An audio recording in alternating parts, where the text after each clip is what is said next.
Hi, guys. Nice response. Isn't this awesome? You all came here to celebrate me. This is the best party ever. We are here to celebrate mental health, and I mean that in every sense of the word. And I think about how we all have mental health. It's kind of like a diet. You know, people always say, "Oh, I'm on a diet." Well, everybody's on a diet. It's a bad one or a good one, or it's a okay one or an extreme one. And mental health's the same way. We all have it. Some of us are lucky enough to have good mental health. Some of us have more challenge to get there, but we all have it. And we're celebrating, our ways of coping with having it, one way or the other. And I often think I get most of my philosophies off of my refrigerator magnets. And I have one that says the only normal people are the ones you don't know that well. And I found that to be true, and I do like my friends a little bit crazy. And I look around this room, and I'm pretty sure you all know who you are, and you're all my friends. So, yes, you. So, we are celebrating that. We're celebrating the craziness in all of us. And I'm the one who's introducing people. And I'm going to introduce Mary, who's the one you're saying, who the heck is that up there? So Mary brings a history of great professionalism in the mental health profession. Mary Gagnon is a licensed marriage and family therapist and senior director of prevention and workplace well-being at NAMI, Maine. Mary has over 25 years of extensive experience in the mental health field. Mary is a passionate educator and learner. I love that part. We're all learners. If you're not a learner, come to my class. Smarter than her. Smarter than her. Spreading her career, inspiring and teaching thousands of individuals and groups on suicide prevention and other mental health topics. So thank you, Mary, so much for coming.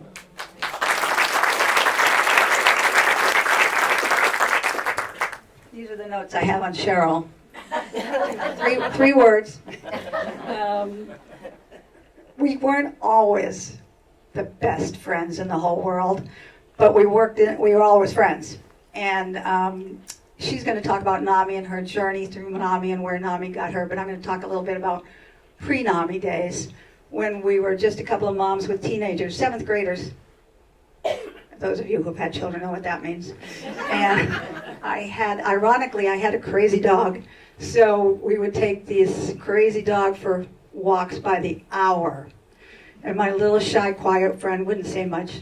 And sometimes by the end of the walk, surprisingly enough, I had not stopped talking.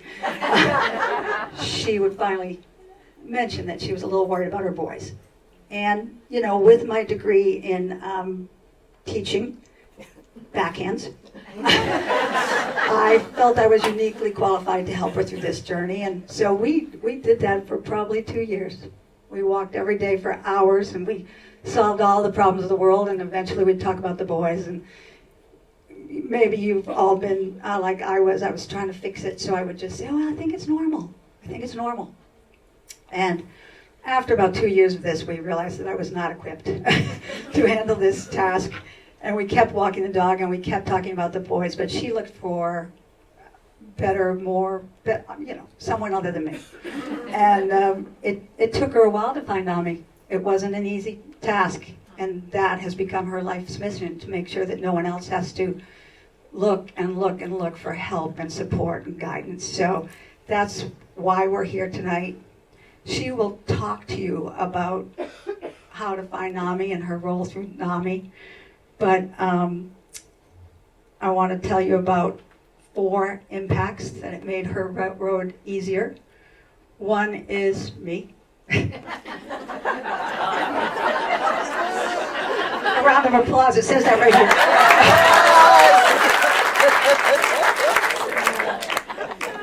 Secondly, probably not secondly, her family, who have been unbelievable through all of this. I always think I should mention them.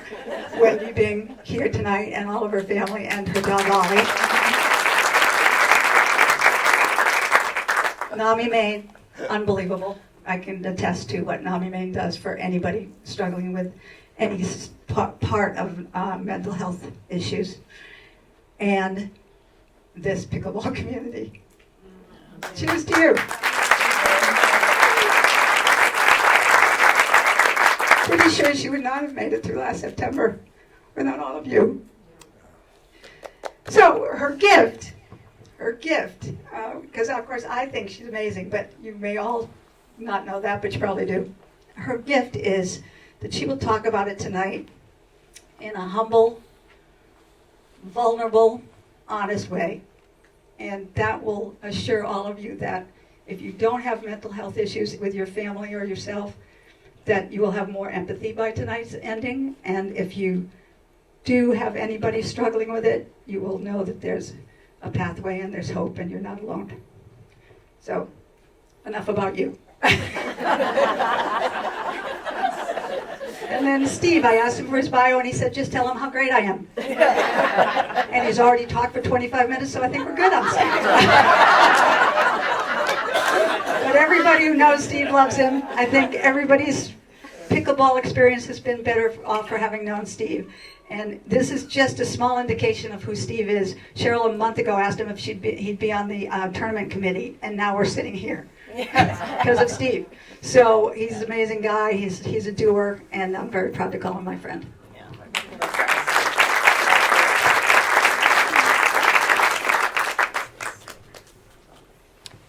Hello. Hello. So let's just talk a little bit. Before we get really personal, let's have a little bit of an overview of NAMI, how it operates in the state, how it operates in the community. Sure. So NAMI Maine is a nonprofit organization. It's a branch of the National Alliance on Mental Illness. And we offer support and education, advocacy, and awareness for the over 250,000 people here in Maine who live with mental illness. 250,000. Over, yeah. So can we make a distinction for a moment between mental illness and mental health issues, just to help? Is it a spectrum? How would you describe that? Yeah, it's a spectrum. So we as was mentioned earlier, we all have mental health. Right. And sometimes our mental health is doing okay, and sometimes it's not doing okay. Everybody has a bad day. Everybody has a bad spell, right? But when we're talking about mental illness, we're talking about a diagnosed condition that's diagnosed by a mental health professional that impacts a person's daily functioning, daily life. But we all have, our ups and downs, and it's a spectrum, just like our physical health, right? And mental health is health. It's part of our physical health. Our brains are part of our bodies. It's not a different thing, and so I think it's important to remember that. So of the 250,000 people that you mentioned, how many of those are psychiatric, and how many would be, say, a turning over population of people with mental health issues that might be there for a while but go away, just depending on life. So you have situational mental health. Sure, yeah. Of course. So, I mean, I don't know that I have exact numbers on that. I can say around, I want to say it's around 60,000 who have severe mental illness. And so that's, where their daily functioning is more impacted. Right. And where they need more support than somebody who might be having a hard time or going through a milder depression, let's say, where they can still do their day-to-day activities. It might be having some mild impact on their functioning, but they're kind of doing it. They're getting through with support of friends and family, workplaces, their hobbies, and that sort of thing. Right. And people with psychiatric illnesses, do they tend to stay with your services over long periods of time, or how does that work? I mean, I would say that if people find benefit from it, they come back. Right. Okay, Yeah. That's a good way to say it. Cheryl, how did you find your way into this organization? Can everybody hear okay? Yeah. Okay, good. So my journey started long before I learned about NAMI Maine. My boys were, especially my son Scott, it was 9/11, 2001 when he had his first anxiety attack, and I took him to Dr. Wilkoff actually, and didn't really know what was going on at the time, and I remember asking him, how do I get him into a practitioner? And he said the quickest way to do that is to go to the emergency room and say that you're concerned about him. But in any case, that was in 2001, and he was a freshman in high school, and by the time he was a senior, he had had 8 hospitalizations. And I learned about NAMI Maine in the newspaper. So mind you, 8 hospitalizations, not one person in those hospitalizations ever mentioned a resource like NAMI Maine. And I learned about NAMI Maine through the newspaper when my husband saw an ad about the Family to Family course.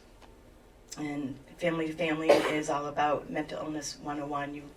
As a family member, caregiver, you learn what mental illness is. And at that point in my journey, in our family journey, I was still fighting my own stigmas about mental illness, not really understanding what mental illness was, what my son was going through, Scott, at the time. And so when he saw that ad, I called Val Gamache, Scott's cousin. Val was very involved in NAMI Maine for well over 20 years. And anyway, I remember my conversation with her, her getting some information on me and on our situation, and immediately enrolled into the Family to Family course. Of course, my husband wasn't greatly enthusiastic about it. Being a police officer, he just wanted to stay his course, and but we did go to that class, and I will never ever forget it because I was extremely nervous. Mind you, up to this point, I didn't know anybody else that was going through any of this. My son was cutting. He had these hospitalizations. Each hospitalization, we thought, okay, we're good now. He got out of the hospital, and we'd hide the knives, to be perfectly honest, for a few weeks, and then things would calm down and we're good until the next time. And so this class that we learned about 4 years into our journey, we arrive, and it was at the church near Parkview Hospital, and I remember walking down in the basement being incredibly nervous as I am tonight. And Alice, one of the teachers, greeted us before we went into the room and just checked in with us, and then opened the door to this room. And there were 20 people sitting around this table, and I had no idea. I just thought we were the only ones. And I remember visually thinking my jaw dropped. I'm like, all of these people are experiencing something that our family is. And it truly was the moment of, you are not alone. And in a journey where there are so many questions that never get answered, that was enough. That was enough for me in that moment, and my husband. And so we took the class, and just as a quick side story, one of the couples that was in the class had a son that lives on the autistic spectrum, and they went up to my husband because my husband had interactions with them through the Topsom Police Department, and they thanked him profusely for being at the class, and appreciated the fact that he was expanding his own knowledge. And of course, his knowledge was expanded through our own family situation, but it was great to hear that from that couple. So anyway, that was my introduction to NAMI Maine, and from there I became a family to family teacher. attended the support groups, the local area support groups in the Bath Brunswick area. I went to work for NAMI Maine for 6 years, and I presently am the board chair for the board. So. So you, as a mom, how old was Derek when you first started recognizing that there was something that needed attention? Yeah, so it was really, so Scott and Derek are identical twins, in case you can't tell. But anyway, Scott really was the one that, in terms of mental health issues, started presenting early, 13, 14 years old. And Derek had his issues more with law enforcement at the time. So it was really Scott that, as I said, started cutting in our journey and finding out eventual diagnosis, which they're hesitant to diagnose kids at 13, 14, 15, 16 because, they're kids, right? They're going through their stuff. And by the time he was 18 is when he received his formal diagnosis of schizophrenia. He lives with schizophrenia. And Derek, throughout this time, was going through his own things, but his diagnosis wouldn't come formally for another 15 years. But we were experiencing a lot of different things with Derek as well. Right. And so with Scott, he ended up moving to a group home. We started out in Massachusetts, and my friends, Ed and Sue Blanchard, helped us get Scott back to Maine, and that is where he lives today at Shalom House. Shalom House is not one house, it's 28 houses, and it's a great organization, and that's where Scotty lives in a home, and Derek lived in a different group home at Shalom House before he passed. So.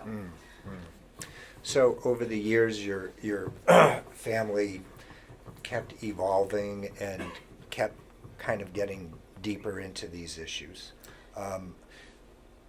Were you able to?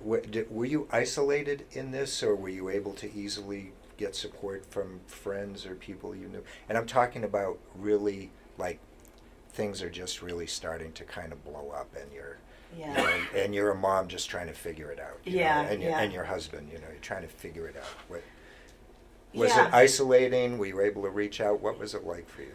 It was definitely isolating in the beginning until I found NAMI Maine and the support group and other people that were experiencing the same issues. But even after I found NAMI Maine, there's just so much to the journey that you're going through and that you're learning. I mean, I was doing the boys were both in drug court for 2.5 years. I went to drug court every week.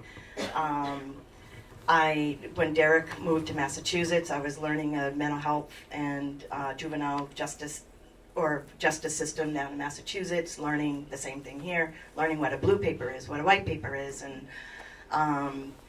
and all of that stuff I did on my own.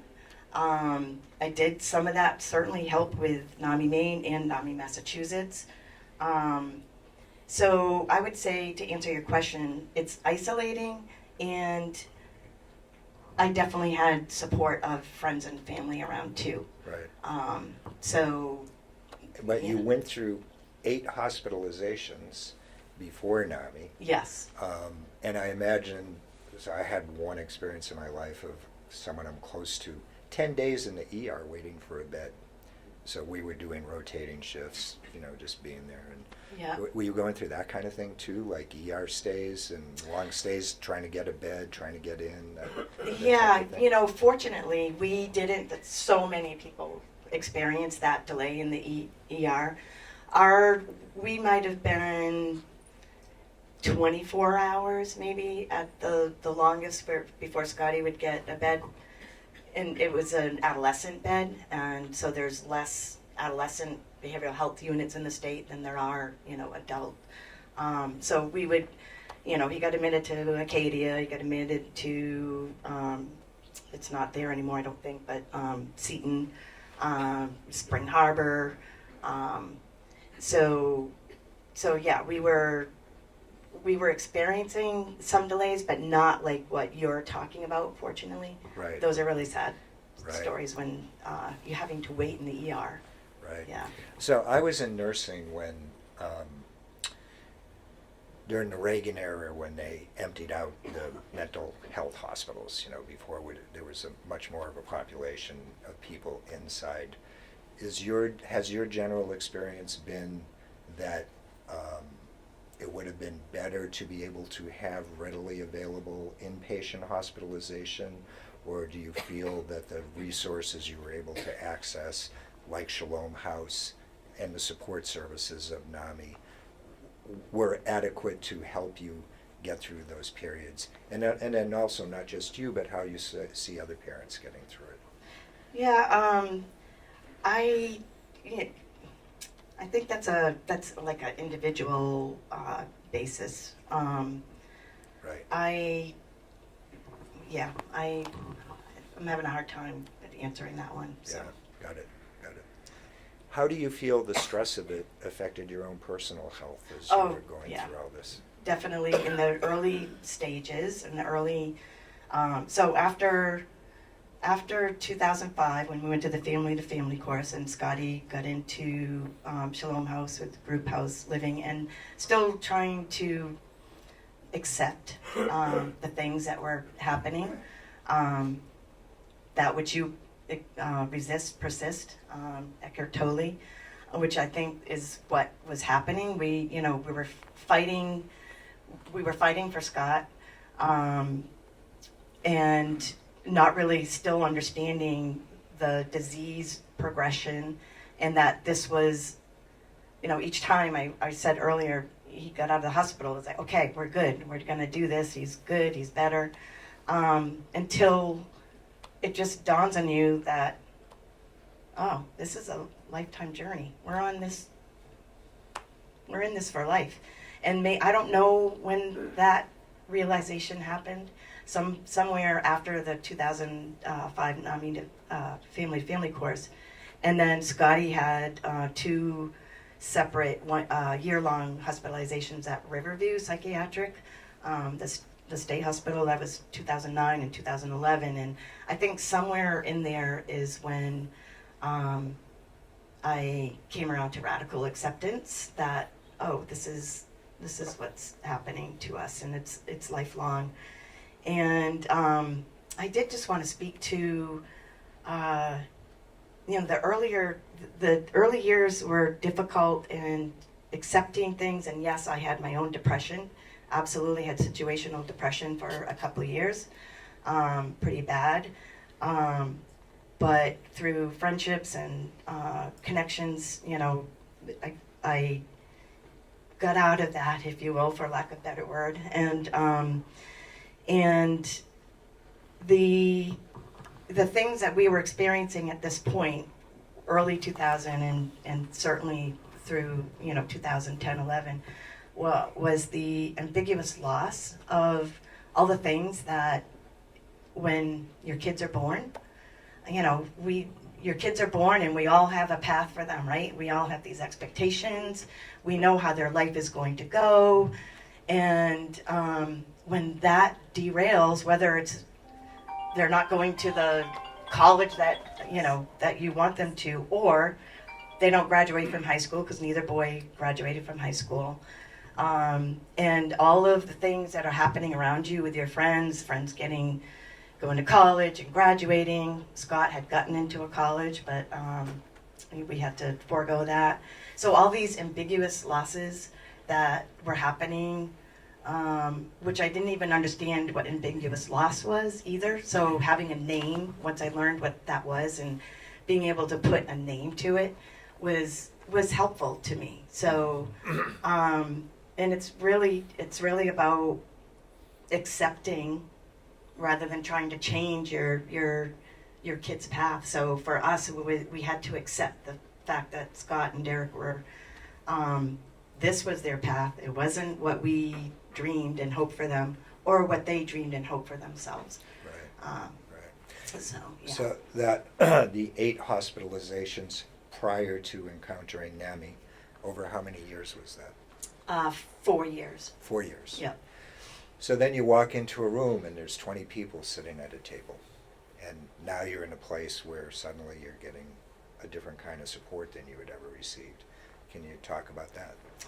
Yeah, you know, what I had said earlier, was, you know, that feeling that all of these people are experiencing the same thing, and the power of you are not alone. I know it can be on a screen and you read it, but when you're in the middle of something, whatever it is, because we all go through all of, you know, our lifespan through things, and when you can connect with other people who are experiencing something similar to you, yes, the stories might all be different, but the feelings that they evoke are the same for all of us. Mm-hmm. They're universal, and so being in that room with those people, number one, learning more about mental illness, which, you know, education is key, right, to reducing our fears and helping us manage, or at least it helped me anyway, learning more about mental illness, and then connecting with these people in the room who were also experiencing the same things. And you know, part of the course is, you know, you're learning, but you're also sharing with other people. You're sharing some experiences, and it's yes, it's a time of vulnerability. Making yourself vulnerable is really hard, but at the same time, you receive that same back, and you really connect with people. And so between the education and the people in that room, that was just a powerful moment for us in our journey, and being able to continue forward. Mm.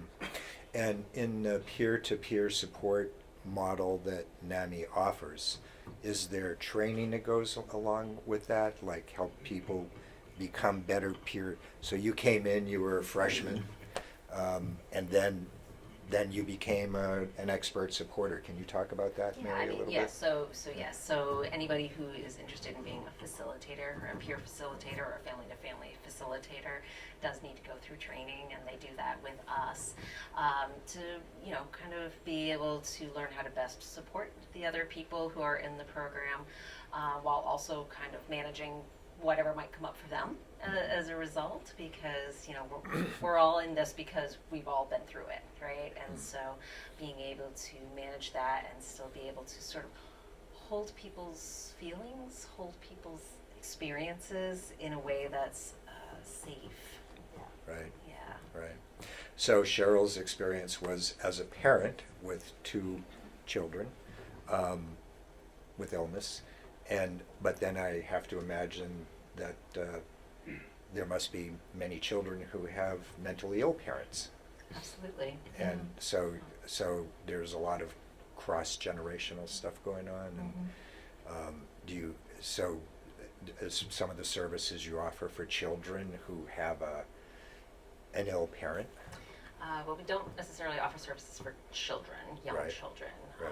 They would need to be adults. However, we do a lot of education in schools, and so we are supporting the helpers in those schools through mental health education and awareness. We're doing things like sources of strength and mental health conversations. So those are basically teaching youth how to talk about mental health and how to be a friend, be a person that can support somebody else, how to get help, how to recognize it in themselves. So we teach a lot of that. We teach, and we teach their teachers and their custodians and their bus drivers how to recognize signs for suicide and how to intervene. So those are some of the ways that we support children. And of course, through our helpline, you know, anybody can call in, doesn't matter how old they are, and just say, I don't know what to do here. I don't know what to do here, and can you help me find the way? And that's really what the helpline is about. And that's a statewide helpline. It is, yes. Statewide, Yeah, right? and staffed by a real person. Right, not an Not a AI, chatbot, no. not an Yeah. AI bot. Right. No, yeah. Okay. How difficult does this make a marriage? What's the strain that it puts on a marriage? Not too personal. That's fine, Steve. That's fine. It's a fine. It's real, come on. Yeah, it's real. Yes. Yeah, you know, that's a great question, especially given that my husband just retired, but was in law enforcement for over 45 years. And so much of this crossed over, you know, when he worked in Brunswick, the boys would get in trouble in Brunswick. When he worked in Topsom,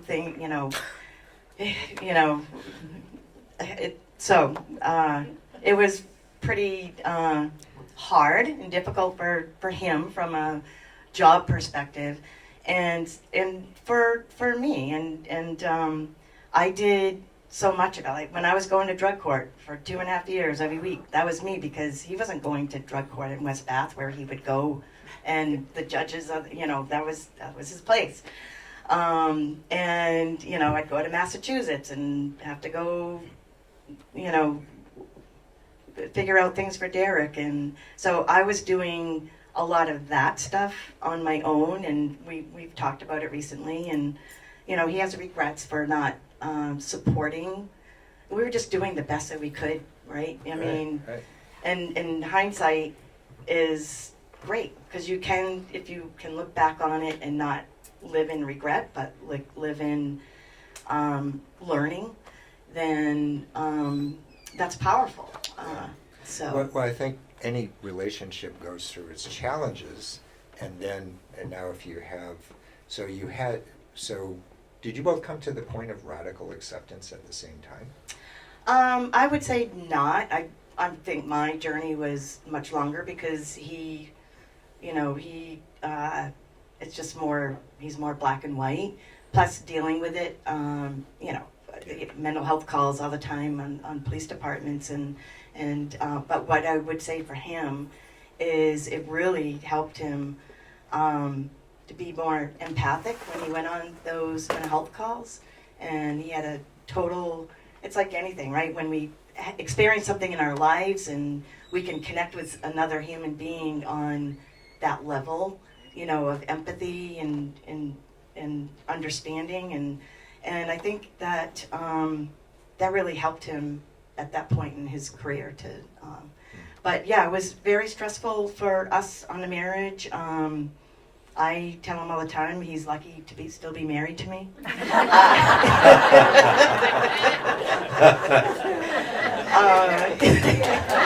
course he is. Of course he is. But we're past all. It doesn't mean that it's still not hard. But getting back to that ambiguous loss, I think accepting that was as difficult as it was accepting that Derek died. Derek dying was very difficult, but that ambiguous loss and letting go of life as you knew it for your kids. I mean, that was hard. That was hard for a lot of years, and I can't tell you a point in time. I just remember life before mental illness and life after, but I don't remember when I transitioned over to all this acceptance. And I think sharing my story, because when I worked at NAMI Maine, I was part of the Speakers Bureau, and we'd go out and in communities and do trainings at various organizations and share our stories. And I think that's the power in sharing your story. It's not only healing for yourself, but somebody else hearing your story and coming up to you saying, my mother, father, kid, whatever, which has happened a number of times. There's such power in that, that healing, knowing that you helped somebody else share for the first time. And so, yeah, ambiguous loss is hard. It's hard as physical loss. Yeah. So, and I do think that it was all the beginnings of our stories over the course of the years that got me to a place of strength and resilience after Derek died. So, You know, I mean, you've lived through every parent's nightmare, essentially, and I see you all the time, and you're like a walking, beaming light of, you know, goodness in the world.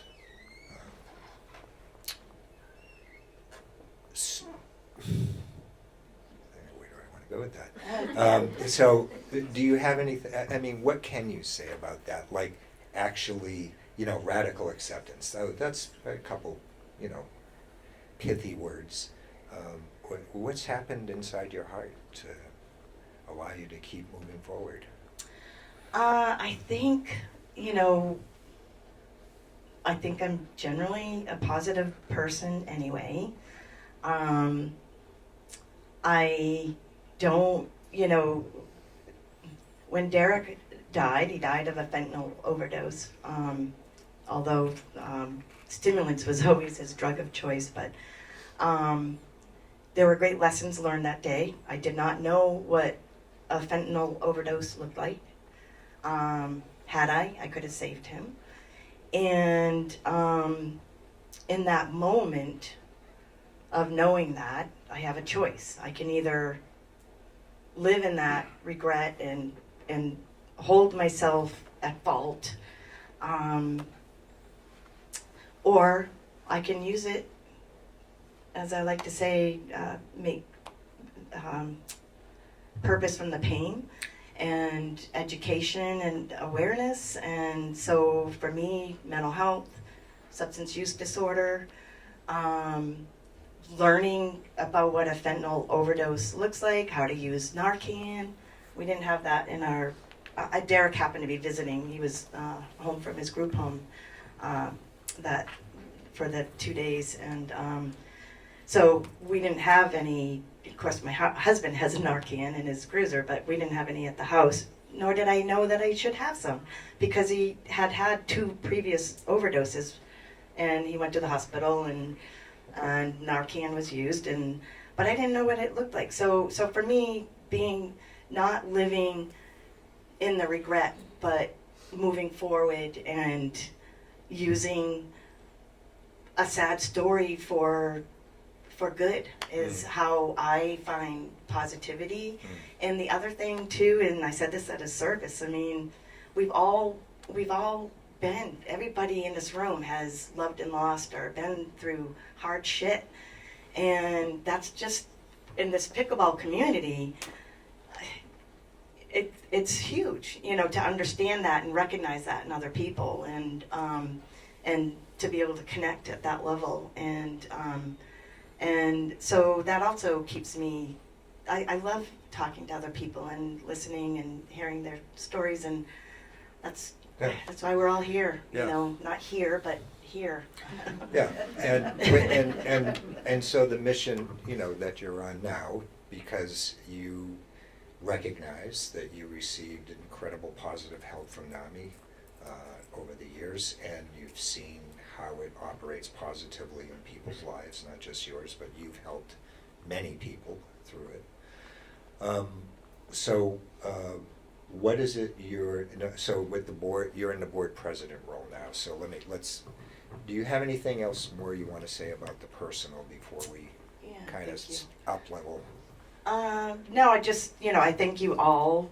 I mean, I know we can do this at the end, but you know, you're the pickleball community. You're the people that I was talking about at Derek's service, because at this point in our lives, any of us, who would have thought we'd have all these new friends? I never expected that. And so thank you. All of us. I mean, so, you know, I just thank you all for being you and for being here, and just know that if you see somebody struggling, just ask the question. Err on the side of tears and not fears is what I like to say, because too often we're afraid to ask somebody how they're doing because we know they've been either lost somebody or they're going through a hard time, and maybe they don't want to talk about it, and that's okay, but when when we see somebody struggling, asking them if they're okay, how they're doing, is a wonderful thing to do. And even if that person should have tears in their eyes, that's okay too. Because what it becomes is more about ourselves, right? We're afraid to ask because we're afraid to get that response, and then we don't know what to do with it. Just be in it. Just be in it. Yeah. And just be there, and you don't need to say anything. We don't need to, as Lisa talked about, so early on, my friends just wanted to fix everything. There was no fixing it. Or if they came up with solutions, I had already done all of them. So sometimes people just need to listen.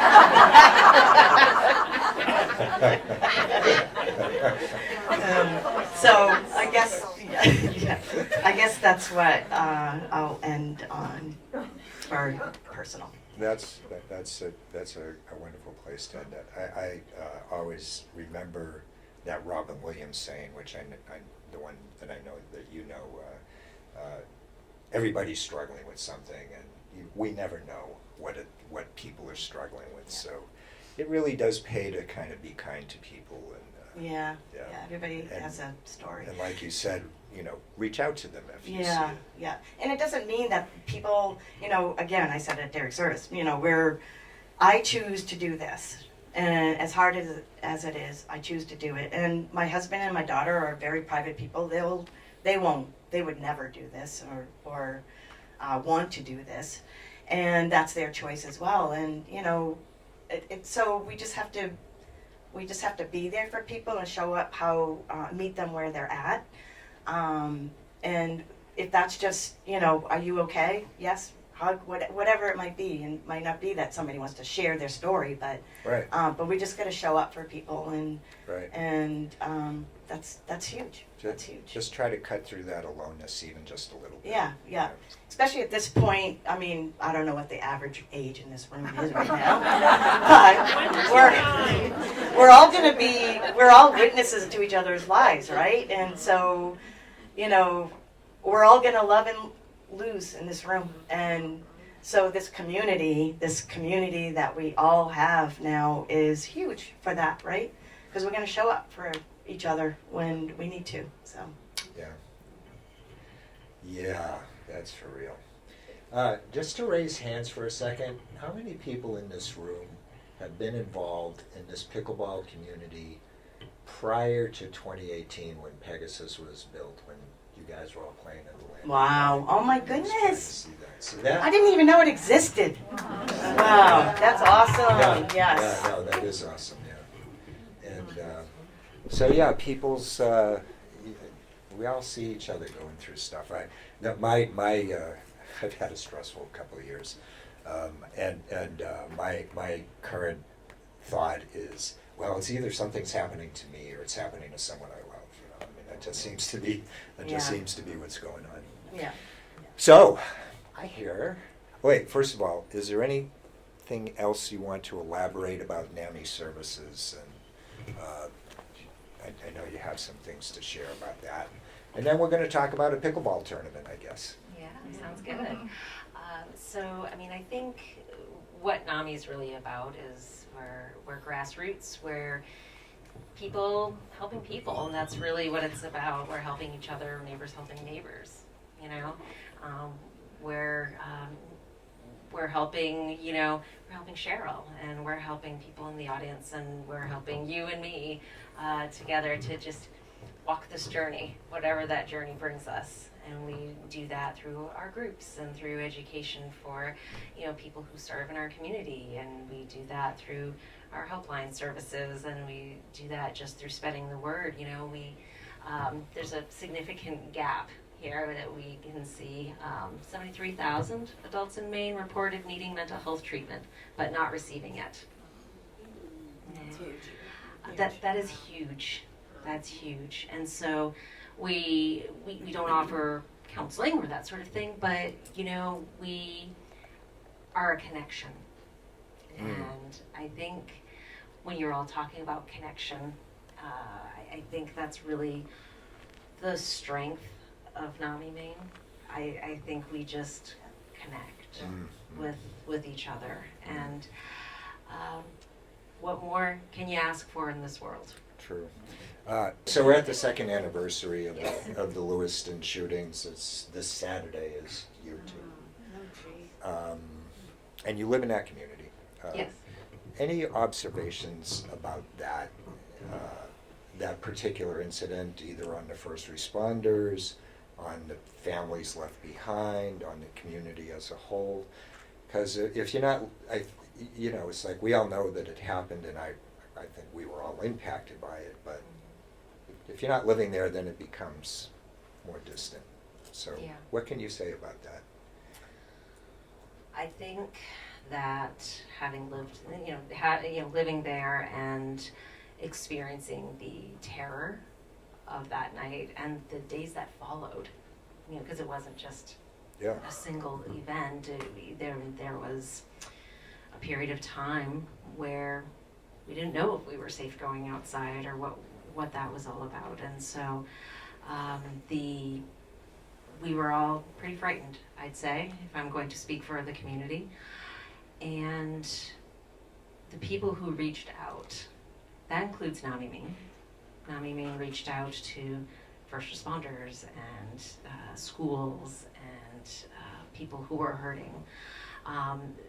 Them and many, many, many other supports from local to state to even national folks. So I think just feeling that helped ease some anxiety, helped ease some pain.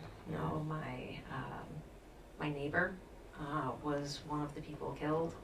Another neighbor lost one of their very good friends. It was not very far from where I lived, and so all these ripples. Ripples, and the ripples continue. Anytime we pass by, the bowling alley, there's Love Always Wins, and it's still up, and it's still decorated, and people are still remembering. I still see blue hearts around town. There was just a fire recently at the other location at Schmenke's, which had became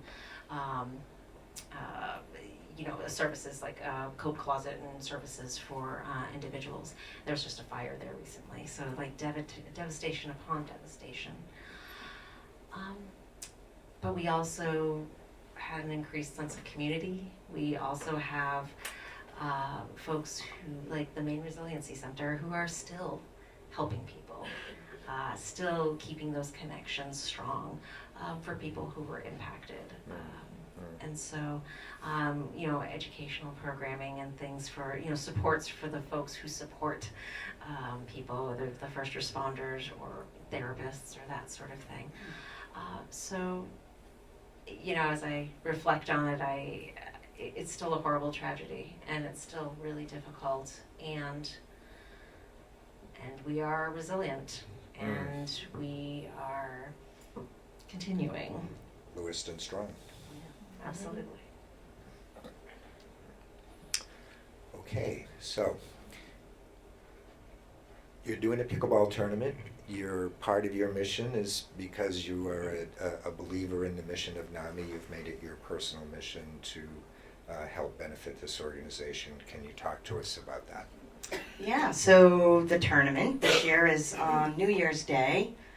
Women's, men's, and mixed doubles this year. We have the whole facility to ourselves, Main Pines, for the entire day, which allows more people to be involved, but it also means more money to be raised. Steve is doing an incredible job with sponsorships, and we hope to have a full house. So between both the morning and the afternoon, we can have 240 people across. Some people might do 2 events, but super excited. It is raising money and awareness for NAMI Maine, as well as Shalom House for their Client Needs Fund and their art program. Shalom has an incredible art program that they have for the community, for not just people living with mental illness. Anybody can actually be part of their art program. And then their Client Needs Funds, which helps because they do help people who end up moving into independent apartments and still need support. But they help them, get the apartment up and going with dishes or whatever they might need, or certainly coats. Winter's coming upon us. So the money from the tournament will be going to both of those organizations, and I think it's going to be a super fun day. It was a great tournament last year. We just did mixed doubles last year, and I've got a great committee. Lisa, Annette, Karen, Dot, Steve, Tom Mahoney's not here. Is that everybody? Yeah, and me. So put a committee together this year. And Team Cheryl. What's that? Team Cheryl. Oh, Team. I thought for a minute there he said King. I'm like, what? So I know New Year's Day seems to be a little, questionable probably, but Lisa and I were talking after last year's tournament, or maybe after New Year's Day this past year, and there were a lot of people between Portland and Waterville at these clubs that were signing up to play pickleball on New Year's Day. So what better way to spend New Year's Day than playing in a pickleball tournament, being part of community, right? I think it's perfect. Yeah. I think it's perfect. So we're hoping that fills. So tell everybody, and Lisa and John are going to be, and maybe Steve are going to be doing a clinic on how to participate in a tournament if you haven't, to try to help people, guide them along. And so I think that's brilliant. So everyone here is experienced players, but we conceive this for like the 3.0 players, people just kind of coming in. So John and Lisa, we talked about it, like do a couple clinics to help orient them to what's a tournament about, and because really you can go there like to do battle, or you can go there to have a fun social experience Right. and meet a lot of other people. And that's what we want. We want it to be a fun, social, and we do have, in any of these events, we have age cutoff. So it's 55 and older, or 54 and younger. So for us old peeps, we can play with people in our own age category. And that's, so. Right. So yeah, I think it's going to be a fun day. So even if you don't play in it, hopefully you'll stop by and come see your community at work. Okay. So yeah. Any closing thoughts? No. Well, let's close on these guys. Yeah. So there's my boys. Oh my God. The left picture was when I rented a limousine. They loved fishing. And so I rented a limousine one year for their birthday, and we stopped at Dag's Bait Shop in Auburn and got their worms, and then continued out to my parents' place on Thompson Lake, and this was a picture of them in the limousine. I don't remember what birthday that was, maybe 6 or 7. And then the one on the right is them just a few years ago when my parents took them to the Lobster Shack down in Cape Elizabeth. They're well into their illnesses there. And the only other thing that I would say, beyond we're all connected, we're all affected, because that's very true. But what I would say about the boys in their illnesses, because they both had diagnoses of schizophrenia, it looks very different. Because we're all unique individuals, mental illness, certainly schizophrenia looks very different and is very different with different people. So Derek was very engaging and very, Derek's on the left, he was very functional in his illness, as functional as he was with all the stuff that he was experiencing or doing. Like I shared at his service when he stole the boat that he in Boston Harbor, and never drove a boat in his life, and got stopped by the Coast Guard and the state police on the water. Oh my gosh. We have a lot of stories like that, a lot of things that we can look back on and laugh about now. And then Scotty is very psychotic all the time in his illness. Schizophrenia is not split personality like a lot of people think. Schizophrenia is just, there's things that are absent from the person and things that are presented, like psychosis. So Scotty lives in his head all the time. He's always talking to whatever voices he's hearing. But again, to put a positive perspective on it, his voices aren't telling him to kill himself, like a lot of people who experience psychosis and illnesses. So I grab at those grateful moments. Yeah, you know, and he's a all the Shalom, time. he's a Shalom And house. he lives in a Shalom house. So. Yeah, So yeah, I guess that's what again, we are all connected, we are all affected. It's 6 degrees of separation. There's impact everywhere, and it affects all of us, whether it's family systems or communities, people that we have around us. So, all right, well, yeah. thank you so much for showing up the way you do. You just show up so beautifully. You do. Thank you. Thanks, Steve. Thank you, everybody.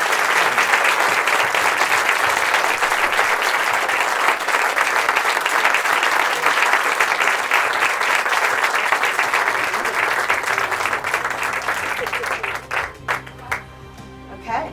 Well, all right. Lise, do you have any closing? Excuse me, our MC. We gotta have I one just more wanted funny. to tell you a few things about my childhood. And that we're all going next door to Brickyard for a beer if anybody want to join us. Thank you, everybody. You're amazing people. You are amazing. Thank you. Great job, Steve. Yeah, good stuff.